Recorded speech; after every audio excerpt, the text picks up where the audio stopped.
So we literally lived out of our car for about three or so weeks. Within the first week, I made about 10 grand because I already cut off all the other businesses and I focused just on the agency. Made about 10 grand in the first week. I think we double or tripled that, made like 20 or 30 grand the second week.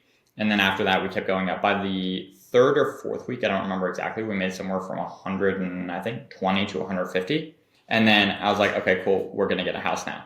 In between, there was actually quite a few nights where we're working every day and every night in the car, literally sitting in the car, working. And then we would go in between and get food and stuff like that. Because we already had some money, but we just didn't have enough to get the rental, pay the all the money ahead for the deposits and all that kind of stuff. So one day I was going out, we were literally it was like outside of downtown LA, like right before you get in downtown LA. I don't remember, I think it was in like right past Glendale area. I don't remember exactly though. But there was a group of homeless people. One of the guys, as I got out, he was getting closer and closer to the car, and I was like, okay, I should probably watch out for this. Got out of the car to make sure he doesn't do anything, and right as I got out, he started saying, "Give me money" or something along those lines. I don't remember. It was a while back, but he kept. First, he was asking for money, then he got more aggressive, and as he got more aggressive, he pulled out a knife, and then it's so funny. Liana, my wife, she's always worried about me getting hurt, but she knows I'm gonna protect her and everything.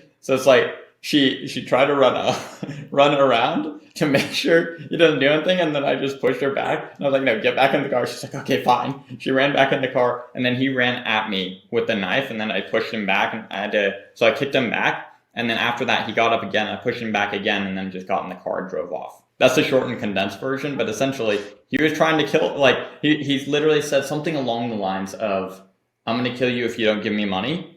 And I know you have money because I see your laptop." And at this point, I had a decently nice car too, but it wasn't that nice.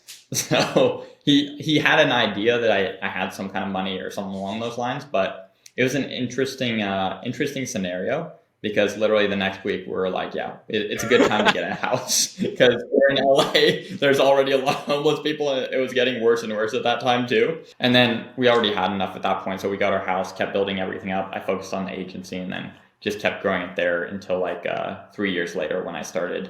I think it was 3 or 4 years later I started Upgrade That's Profits. crazy. You went from being Yeah, homeless to making $55 million.